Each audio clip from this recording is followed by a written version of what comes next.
अलग से सेग्रीगेट करके और एक वॉर्म आता है, अर्थ वॉर्म रेड रेगुलर केंचुए की तरह ये एक वॉर्म है, वो बहुत तेजी से अपनी जनसंख्या बढ़ाता है और जो हमारा किचन वेस्ट है उसको बायो फर्टिलाइजर में वो कन्वर्ट कर देता है।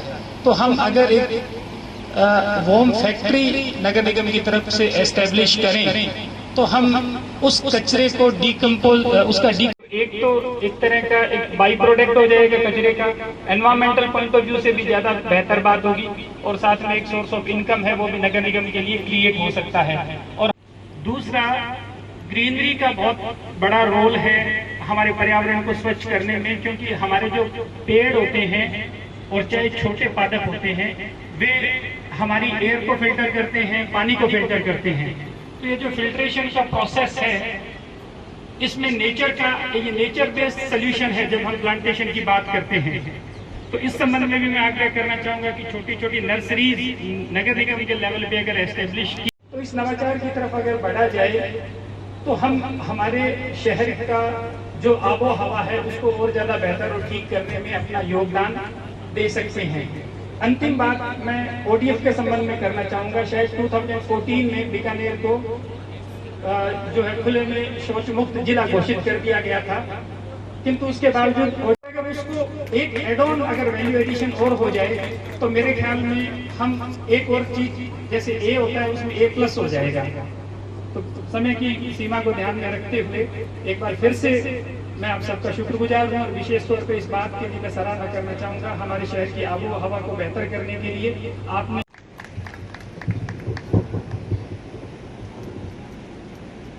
इस बीच हमारे बीच में उपायुक्त महोदय भी पधार चुके हैं। मैं आपका भी स्वागत करता हूं सर इस कार्यक्रम में। और हमारे बीच में हमारे बड़े भाई सत्यप्रकाश जी आचार्य भी पधार चुके हैं। वैसे मंच पर पधारो, बिराजो, पधारो।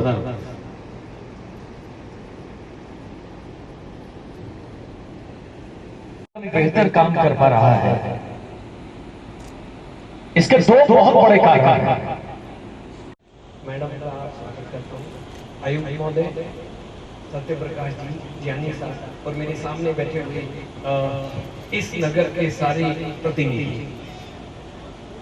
सच्ची में मेरे लिए तो बहुत खुशी का दिन है, बहुत बड़ा दिन है कि एक सपना पूरा हो रहा है। 2016 जुलाई में हम लोगों ने एक प्रोग्राम शुरू किया था 5 दोस्तों ने मिलकर कि हम शहर में कहीं ना कहीं जहां भी थोड़ा सा भी कचरा दिखेगा हम उसको सफाई करेंगे। और वो सफाई सिर्फ इसलिए नहीं होगी कि अखबारों में आ जाए या फोटो छप जाए, वो सफाई काया पलट के हिसाब से होगी। और ऐसी सफाई करेंगे कि अगर उस रास्ते से कोई निकले तो उसको लगे कि यहाँ कुछ हुआ है। मानकर चलिए कि हम 2, 4, 5 आदमी कुछ नहीं कर सकते, लेकिन ये बीकानेर है, लोगों ने साथ दिया। 5 लोगों ने हमने यात्रा शुरू की थी, आज तकरीबन हम लोग 500 लोग हैं। और बीकानेर के लगभग सभी प्रबुद्ध लोग, आप में से बैठे हुए बहुत से लोग, स्टेज पर बैठे हुए बहुत से लोग हम लोगों के साथ में शामिल हैं। अच्छा ये लगता है कि किसी तरीके का कोई पद का गुमान नहीं, किसी तरीके की कोई ईगो नहीं, और हर संडे हम लोग झाड़ू उठाते हैं और कहीं ना कहीं पर शुरू हो जाते हैं। 2-3 कमियां जो हर NGO में दिखती थी वो हमने निकाली कि हम लोग चंदा नहीं लेंगे, झाड़ू का कोई पैसा नहीं लगता, थोड़ा बहुत लगता है, इतना हम वहन कर सकते हैं भाई। Professional chartered accountant parcel Shimla जो ये काम की शुरुआत कर रहे हैं, बहुत ही सांगू काम आप कैसे का बीकानेर वास्ते हो रही है। ये वास्ते बीकानेर की जनता ने मैं बहुत बहुत बधाई दूं कि जिनको सपनों पिया देखो ये महापौर छू और ये बोर्ड छू भारतीय जनता पार्टी ने बोर्ड बोर्ड जिनको सपनों पिया देखो मैं सपने ने साकार होने की तरफ आप आगे बढ़े हैं। और जो काम दिख रहे हैं सफाई जो उद्देश्य जिनको आप समाचार पत्र में जिनको पढ़े हैं, मैं समझू कचरो कड़ी देखने को नहीं मिले, निश्चित रूप से बहुत ही बढ़िया काम बीकानेर वास्ते हो रहे हैं। मैं ये सोच रहे जिकाने दिमाग में आयो यानी भी बहुत बहुत धन्यवाद दो कि बहुत बढ़िया सोच के साथ ये काम में शुरू करे। धन्यवाद, जय हिंद, जय भारत। मेहुल बनानी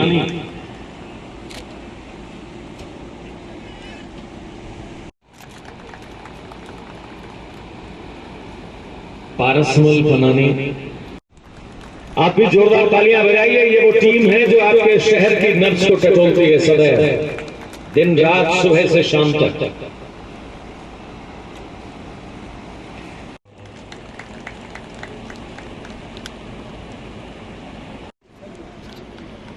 नवीन जी, मेरा निवेदन रहेगा कि बीडी कल्ला साहब का ये मैसेज भी बहुत महत्वपूर्ण है।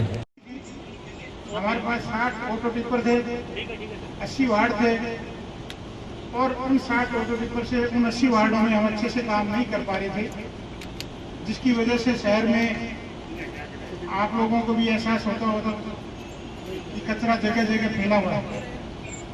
जैसा सुधीर जी ने बताया और मैं खुद भी महसूस करता हूँ और आप भी महसूस करते होंगे कि सफाई एक ऐसा काम है जो आपको प्रतिदिन और दिन में भी इस मिजाज में शुरू हो। स्वच्छ ठिकाना हरित ठिकाना का सपना लेके हम सब आए थे इस निगम में और यही काम हमारे इस निगम ने किया, क्योंकि कामयाबी उन्हीं को मिलती है जो दरवाजा खटखटाने की ताकत रखते हैं और ये ताकत दिखाई है इस बार नगर निगम ने। तो मैं मेरे पूरे नगर निगम की टीम को इस मंच के माध्यम से तहे दिल से धन्यवाद करती हूँ कि आपने इतना सहयोग दिया, इस तरह दिया कि आज हमारा सबका सपना साकार होता हुआ हम सबके आंखों के सामने है और एक मुस्कुराहट हम सबके चेहरे पे। आज हमारे सांसद महोदय अर्जुन मेघवाल सर भी आने वाले थे, लेकिन उनकी कोई मीटिंग आ गई, इस वजह से नहीं आए, लेकिन उन्होंने फोन से हमें बधाई दी है और हमारे काम की सराहना की है। साथ ही उन्होंने अपना मार्गदर्शन और आशीर्वाद भी भेजा है। माननीय बीडी कल्ला सर भी हमारे साथ अभी जुड़ने वाले हैं, उनकी भी कोई मीटिंग थी इसलिए कल शाम को शायद उन्हें जाना पड़ गया, लेकिन सर ने विश्वास दिलाया था कि वो हमारे साथ जरूर होते, लेकिन वर्चुअली जुड़ रहे थे। दोनों मंत्री हमारे बीकानेर के, उनको बहुत बहुत धन्यवाद देती हूँ कि आप समय समय पर हमारा सहयोग करते हैं, मार्गदर्शन देते हैं।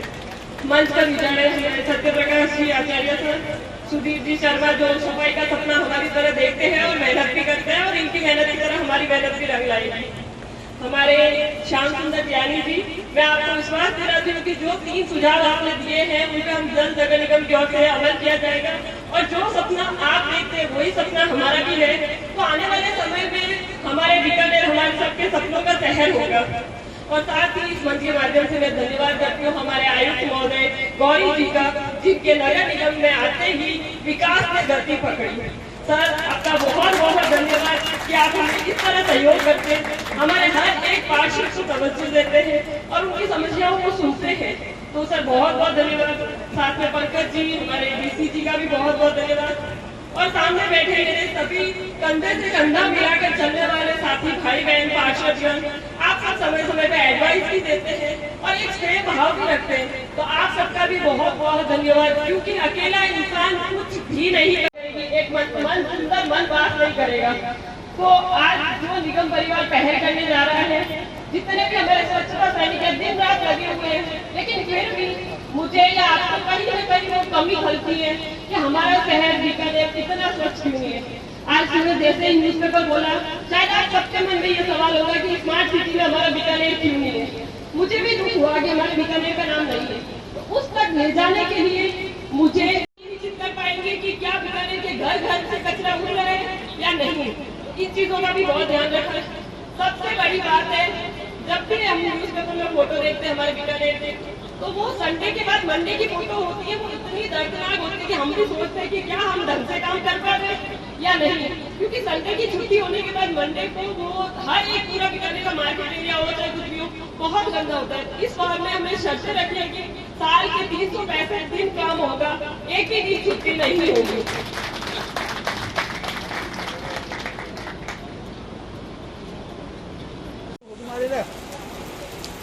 जोरदार तालियां बजा करके हम भी इस पूरे समारोह में अपने शख्सियत को दर्ज करवा सकते हैं।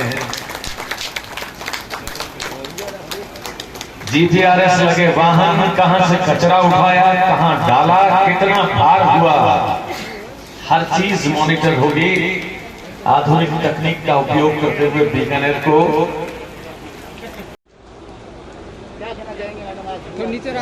आज हमारे निगम का नया स्वच्छता की हमने मुहिम शुरू की है, जबकि बीकानेर इससे चमचमाता दिखे, ये हम सबका सपना था और ये सपना साकार करने के लिए शायद ये हमारी बहुत अच्छी पहल है हम सबके सहयोग से। लेकिन मैं साथ ही बीकानेर वासियों से भी अपील करती हूँ कि आप सब भी इस मुहिम में हमारा सहयोग दीजिए बीकानेर को स्वच्छ बनाने में।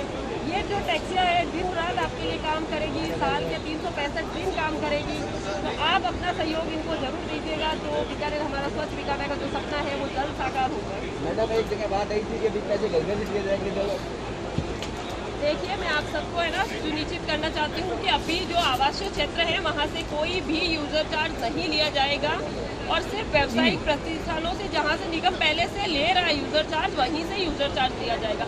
वो भी 3 महीने बाद। अभी तक जब तक उनको संतुष्टि नहीं होती 3 महीने तक किसी से कोई किसी प्रकार का यूजर चार्ज नहीं लिया जाएगा। लेकिन अभी 2 घंटे पहले आपके कमिश्नर ने कांग्रेस के पार्षदों को रिटर्न में दिया है कि यूजर चार्ज नहीं लिया जाएगा। यूजर चार्ज आवासीय क्षेत्रों से नहीं लिया जाएगा, वो बात का डिसीजन है अगर होता है तो भी। लेकिन जो व्यावसायिक क्षेत्र है वो डीएलबी से हमें आदेश है अभी तक लेते आया है, लेकिन चूंकि नई व्यवस्था है उससे लोग सेटिस्फाई हो, हम ये चाहते हैं। तो उसके लिए हम 3 महीने कोई भी किसी भी प्रकार का यूजर चार्ज किसी से भी नहीं ले रहे। 3 महीने या 1 साल? 3 महीने तक व्यावसायिक जो प्रतिष्ठान है उनसे नहीं लिया जाएगा। आम आदमी से? आम आदमी से वो बाद में डिसाइड होगा। अभी उनके लिए कोई भी यूजर चार्ज नहीं है किसी भी प्रकार का। एक सवाल और है, बिजली और पानी के जो बिल आते हैं उसमें सेस के नाम पे हम सफाई और बिजली के लिए पैसा टैक्स देते हैं। जब हम एक जगह टैक्स दे रहे हैं तो यूजर चार्ज दोबारा हम नगर निगम को क्यों दें? क्योंकि हमारा वो जो बिजली का बिल वो सफाई के लिए ही जाता है। देखिए, ये राजस्थान सरकार का फैसला है। आप चाहे तो आप नियम और कानून पढ़ सकते हैं, उसी में लिखा हुआ है कि हमें यूजर चार्ज कलेक्ट करना है। हमने निगम की ओर से कोई ऐसा नियम नहीं बनाया है जिससे जनता पे एक्स्ट्रा भार बने। और इस व्यवस्था को इतना सुनिश्चित किया है कि इसमें जहाँ गाड़ी जाएगी, जहाँ से कचरा उठाएगी वहाँ ग्रीन मार्क होगा। निगम में बैठे हुए पूरा ऑपरेट किया जाएगा, कहाँ से कचरा उठाए वे मशीन से उसका वेट होगा। पूरी पारदर्शिता का ध्यान रखा जाएगा। शहर में गली छोटी गलियाँ हैं जहाँ अब तक टैक्सियाँ नहीं जाती, वहाँ हमने छोटे ई-रिक्शा भी मंगवाए हैं ताकि वहाँ से भी कचरा उठाया जाए। और एक बात मैं और सुनिश्चित करना चाहूँगी कि कहीं ऐसा नहीं है कि सिर्फ एक ही टिप्पर आएगा। अगर आपके एरिया में ज़रूरत 2 की है, 3 की है, वहाँ उससे ट्रिप आएंगे। आप सिर्फ रिक्वेस्ट कीजिए, लेकिन शर्त है कि कलेक्शन कचरा होना चाहिए। आप सिर्फ गाड़ी का ट्रिप ना करें, कचरा अगर है डेफिनेटली आपके वहाँ गाड़ी होगी। ठीक है, धन्यवाद।